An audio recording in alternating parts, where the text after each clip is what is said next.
আমি এমন একটা পর্যায়ে এসে দাঁড়িয়ে আছি যেখানে আমি কিছুই করতে পারতেছি না। না পারতেছি পরিবারের মানুষের স্বপ্ন পূরণ করতে, না পারতেছি নিজের স্বপ্নগুলো পূরণ করতে। আসলে একদম জীবনটা আমার থমকে গেছে। আমি কিছুই করতে পারতেছি না। কি হচ্ছে আমার জীবনের সাথে, কেন হচ্ছে, এই হিসাবগুলো আমি মিলাতে পারতেছি না। বিশ্বাস করেন ভাই, প্রচুর পরিমাণে ডিপ্রেশন কাজ করতেছে ভিতরে। আমি অনেক ডিপ্রেশনের মধ্যে আছি। আমার জীবনের সাথে কেন এগুলো হচ্ছে আমি নিজেও জানি না।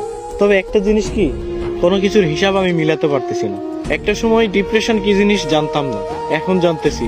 তবে একটা কথা মাথায় রাখবেন, ডিপ্রেশন বিভিন্ন ধরনের হয়। শুধুমাত্র প্রেম বিচ্ছেদের কারণেই যে মানুষ ডিপ্রেশনে ভোগে, বিষয়টা এমন না। সবচেয়ে ভয়ানক ডিপ্রেশন হচ্ছে ফ্যামিলি প্রবলেম। হ্যাঁ, এগুলো আপনারা বুঝবেন না। যারা মধ্যবিত্ত পরিবারের, একমাত্র তারাই বুঝবে। ডিপ্রেশন অনেক কঠিন একটা জিনিস। এখান থেকে সহজে কেউ বের হতে পারে না, কেউ ডিপ্রেশন কাটিয়ে উঠতে পারে না। তবে আলহামদুলিল্লাহ, ধৈর্য ধরে আছি, ভালো কোনো একদিন আসবে।